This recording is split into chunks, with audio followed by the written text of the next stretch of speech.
8 రోజుల కోసం అంతరిక్షానికి వెళ్లిన ఇద్దరు నాసా శాస్త్రవేత్తలు గత కొన్ని నెలలుగా అక్కడి అంతర్జాతీయ అంతరిక్ష కేంద్రంలో చిక్కుకుపోయారు. మరో 2 నెలల తర్వాత కూడా వస్తారన్న విషయం పైన ఇప్పటికీ క్లారిటీ లేదు.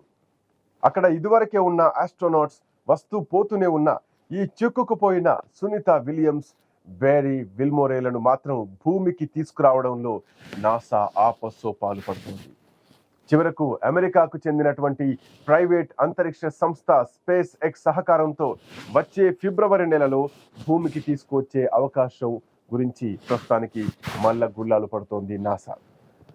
ఇదంతా చూస్తుంటే ఎవరికైనా ఓ అనుమానం రావడం ఖాయం.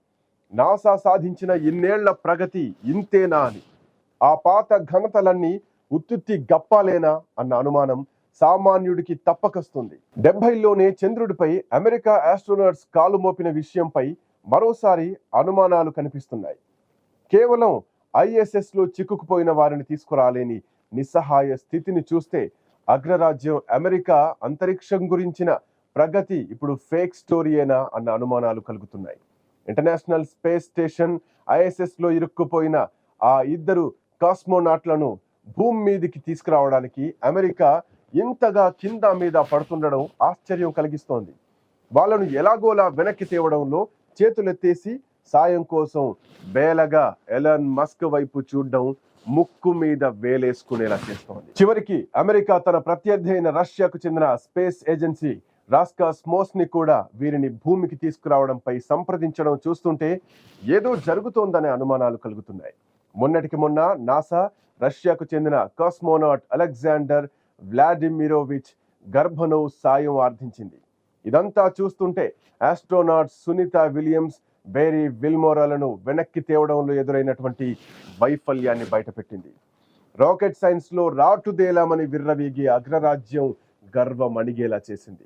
ISS లో చిక్కుకుపోయిన వాళ్ళిద్దరిని వెనక్కి తీసుకురావడంలో నాసా విఫలమవడంతో వారిద్దరూ అక్కడ మరొక 6 ఆస్ట్రోనాట్స్ తో గడిచిన 6 నెలలుగా త్రిశంకు స్వర్గంలోనే తేలియాడుతున్నారు. అమెరికా తన ఆధునిక సాంకేతిక పరిజ్ఞానంపై National Aeronautics and Space Administration NASA ఇన్ని రోజులు పలికిన బీరాలన్నీ వట్టి బోగస్ అన్న మాటలు వినిపిస్తున్నాయి. ఈ ఏడాది జూన్ 5వ తేదీన ఫ్లోరిడాలోని కేప్ కెనర్వల్ స్పేస్ స్టేషన్ నుంచి బోయింగ్ స్టార్ లైనర్ రాకెట్లో సునీత విల్మోరేలు ఇద్దరు కూడా అంతరిక్షంలోకి దూసుకెళ్లారు. సరిగ్గా 8 రోజులకు వాళ్ళు తిరిగి భూమిపై ల్యాండ్ కావాల్సి ఉంది. షెడ్యూల్ ప్రకారం స్టార్ లైనర్ టెస్ట్ తో పాటు అంతర్జాతీయ రోదసీ కేంద్రంలో పరిశోధనలు జరిపి జూన్ 14వ తేదీ కల్లా వాళ్ళిద్దరూ భూమికి చేరుకోవాలి. కానీ అలా జరగలేదు. అనూహ్యంగా ISS లోనే చిక్కుకుపోయారు. ఇక అప్పటి నుంచి వాళ్ళిద్దరి కథ కంచికి చేరడం లేదు. సునీత విల్మోరేలు ప్రస్తుతానికి అంతరిక్ష ముగింపు నిరవధికంగా వాయిదా పడుతూనే వస్తోంది. అనేక అనుమానాల నడుమ వాళ్ళ రిటర్న్ జర్నీ తాజాగా 2025 ఫిబ్రవరికి పోస్ట్ పోన్ అయింది. ఇప్పటికీ కూడా ఖచ్చితంగా వస్తారా అంటే అది కూడా నాసా స్పష్టంగా చెప్పడం లేదు. 2006లో మొదటిసారి, 2012లో రెండోసారి స్పేస్ ఎక్స్పెడిషన్స్ లో పాల్గొన్నటువంటి సునీత విలియమ్స్ మూడోసారి మాత్రం అక్కడే చిక్కుకుపోయింది. ఎన్నో చేదు అనుభవాలు నమోదు చేస్తున్నటువంటి తన హ్యాట్రిక్ అటెంప్ట్ తో కలిపి ఆమె ఇప్పటి వరకు 322 రోజులు అంతరిక్షంలో గడిపింది. తాజా పరిణామాల నేపథ్యంలో ఆ రోజుల సంఖ్య మరింత పెరిగే అవకాశం ఉంది. అలా మొన్న సెప్టెంబర్ 19వ తేదీన సునీత విలియమ్స్ తన బర్త్డే సైతం అనివార్యంగా రోదసీలోనే చేసుకోవాల్సి వచ్చింది. ఈ సంవత్సరం డిసెంబర్ 31 అర్ధరాత్రి న్యూ ఇయర్ వేడుకలను కూడా ఆమె అక్కడే జరుపుకోవాల్సినటువంటి ఒక దుస్థితి ఏర్పడింది. స్టార్ లైనర్ వ్యోమ నౌకలోని సర్వీస్ మాడ్యూల్లో సాంకేతిక సమస్యలు తలెత్తడం వల్ల ఆటంకం కలిగి ఆమె తిరుగు ప్రయాణం జాప్యమవుతోందని నాసా ఇప్పటికే 2-3 సార్లు ప్రకటించింది. అయితే ISS లో ఉండటం సురక్షితమే కావచ్చు. 1998 నవంబర్లో లాంచ్ అయినటువంటి నాటి నుంచి అంటే గడిచిన 26 ఏళ్లుగా ఇంటర్నేషనల్ స్పేస్ స్టేషన్ కు అనేక దేశాల వ్యోమగాములు వెళ్లడం, రకరకాల పరిశోధనలు చేస్తుండడం, తిరిగి భూమికి చేరుకోవడం ఇదంతా నిరంతరంగా సాగుతూనే ఉంది. సెకనుకు 5 మైళ్ల చొప్పున ప్రతి 90 నిమిషాలకు ఒకసారి అది భూమిని చుట్టూ వస్తుంది. అంటే గంటకు 17,500 మైళ్ల వేగంతో భూమి చుట్టూ తిరుగుతోంది. కిలోమీటర్లలో చెప్పాలంటే గంటకు 28,000 కిలోమీటర్ల వేగం. ప్రస్తుతం ఇందులో సునీత విలియమ్స్తో పాటు మరో 7 ఆస్ట్రోనాట్స్ ఉన్నారు. వివిధ మాధ్యమాల్లో ప్రచురితమవుతున్నటువంటి ఫోటోగ్రాఫ్ల ద్వారా సునీత విలియమ్స్ ఆరోగ్యం, ఫిట్నెస్ జనసామాన్యానికి సైతం అందుపట్టడం లేదు. ఆమె నెమ్మదిగా అనారోగ్యం బారిన పడుతోందన్నటువంటి పుకార్లు ఇప్పుడు షికారు చేస్తున్నాయి. దీంతో సునీత విలియమ్స్ ఇంకా అంతరిక్షంలోనే ఉందా? ఎప్పుడు తిరిగి వస్తుంది? ఆమె ఆరోగ్య పరిస్థితి ఏమిటి? లాంటి అనేక ప్రశ్నలు సగటు భారతీయుడిలో కూడా ఉత్పన్నమవుతున్నాయి. అయితే ఎక్కువ రోజులు రోదసీలో ఉంటే వ్యోమగాముల ముఖ కవళికలు మారుతాయి. ఎందుకంటే అక్కడ భూమిపై ఉన్నటువంటి అనుకూలతలు ఉండవు. అంతేకాదు భారరహిత స్థితిలో ఉంటారు. దాంతో వాళ్ళ స్వరూపంలో స్వల్పంగా తేడాలు వస్తూ ఉంటాయి. అంతేకాదు కొన్ని ఆరోగ్య సమస్యలు కూడా వస్తూ ఉంటాయి. అయితే వ్యోమగాములకు మనోధైర్యం, మానసిక సంసిద్ధతలు అవన్నీ చాలా ముఖ్యంగా ఉండాల్సినటువంటి అవసరం ఉంటాయి. ఏమాత్రం ఒత్తిడికి గురైనా వాళ్లను అనేక రుగ్మతలు చుట్టుముడతాయి, అనేక ఆరోగ్య సమస్యలు వస్తాయి. సూక్ష్మ గురుత్వాకర్షణ లేదా మైక్రోగ్రావిటీ వల్ల రోదసీలో వాళ్ళ శరీరాలు తీవ్ర ప్రభావానికి లోనవుతాయి.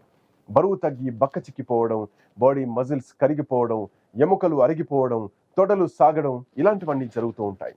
తల పెద్దగా కనిపించడం, చెంపలు కుచించుకుపోవడం, కళ్ళు వాచినట్లుండడం, కంటి చూపు దెబ్బతినడం ఇవన్నీ జరుగుతూ ఉంటాయి. అంతేకాదు బ్యాక్టీరియా విజృంభించి చర్మ సంబంధ వ్యాధులు కూడా రావడం, దురద లేవడం లాంటి అనేక భౌతిక సమస్యలు సర్వసాధారణంగా ఉంటాయి. అయితే వ్యోమగాములు తమ అంతరిక్ష యాత్రకు ముందు అన్ని రకాలుగా శిక్షణ పొందుతారు. ఆ తర్వాతే అంతరిక్షంలోకి ప్రవేశిస్తారు. అక్కడ కూడా కొన్ని స్టాండర్డ్స్, ఆపరేషనల్ ప్రొసీజర్స్ ను ఫాలో చేస్తారు. ఈ నేపథ్యంలోనే నిజంగానే సునీత విలియమ్స్ ఆరోగ్య పరిస్థితిపై ఎలాంటి చింత ఉండాల్సినటువంటి అవసరం లేదంటున్నారు సైంటిస్టులు. అయితే అసలు భయం అంతా అమెరికా చెప్పుకునే గొప్పలే అంటున్నారు విశ్లేషకులు. వారి రాకెట్ టెక్నాలజీ పైనే అనుమానంగా ఉంది. ఎందుకంటే 2003లో అమెరికాకు చెందిన కొలంబియా స్పేస్ షటిల్ అంతరిక్షం నుంచి భూమికి తిరుగు ప్రయాణంలో వాతావరణంలోకి ప్రవేశించేటువంటి క్రమంలో తలెత్తినటువంటి రాపిడి వల్ల గగనతలంలోనే పేలిపోయింది. ఆ ఘటనలో భారత సంతతికే చెందిన తొలి మహిళా వ్యోమగామి కల్పన చావ్లా ప్రాణాలు కోల్పోయారని చెప్పాలి. ఈ ఉదంతం భారతదేశంలో ఇప్పటికీ ఎప్పటికీ మరవలేనటువంటి ఒక మానని గాయంగానే ఉండిపోయింది. ఇదిలా ఉంటే తనదైన సొంత పరిజ్ఞానంతో సునీత విలియమ్స్, బేరీ విల్మోరేలను భూమిపైకి రప్పించడం చేతకాని నాసా, ఎలాన్ మస్క్ సంస్థకు చెందినటువంటి స్పేస్ ఎక్స్ డ్రాగన్ రాకెట్ టెక్నాలజీని ఇప్పుడు అరువు తెచ్చుకుంటోంది. కేవలం 2 ఆస్ట్రోనట్లను వెనక్కి తీసుకురావడానికే ఇన్ని ఆపసోపాలు పడుతున్నటువంటి అమెరికా మరి 1969లోనే జాబిల్లిపై ఎలా అడుగు మోపింది? ఎలాన్ మస్క్ లేని ఆనాటి ఆ పాత రోజుల్లో నాసా ఏ శాస్త్ర సాంకేతిక పరిజ్ఞానాన్ని నమ్మి అంత సాహసానికి ఒడిగట్టింది? అదే నిజమైతే ఆ రాకెట్ సైన్స్ ను ఇప్పుడెందుకు వాడలేకపోతోంది? 150 రోజులుగా ఇంటర్నేషనల్ స్పేస్ స్టేషన్లో చిక్కుకున్న 2 వ్యోమగాములను భూమి మీదకి ఎందుకు తీసుకురాలేకపోతోంది? అలాగైతే అంతరిక్షంలోని ఎన్నో మైలురాళ్లను దాటాం, చందమామపై కాలు పెట్టాం అంటూ చెప్పేవన్నీ ఉట్టి కథనాలేనా అంటున్నారు విశ్లేషకులు. ఒకప్పటి సోవియట్ యూనియన్తో ప్రచ్ఛన్నమైనటువంటి యుద్ధ సమయంలో అమెరికా అల్లినవన్నీ కూడా కట్టుకథలేనా అన్న అనుమానాలు కూడా వస్తున్నాయి. ఈ భూగోళంపై తన సూపర్ కాప్ హోదాను, సుప్రిమసీని నిలబెట్టుకోవడానికి కాకమ్మ కథలు చెబుతోందా అనిపిస్తోంది. మరోసారి చంద్రుడిపైకి అడుగు పెట్టడానికి అమెరికా నానా కష్టాలు, ఆపసోపాలు పడుతోంది.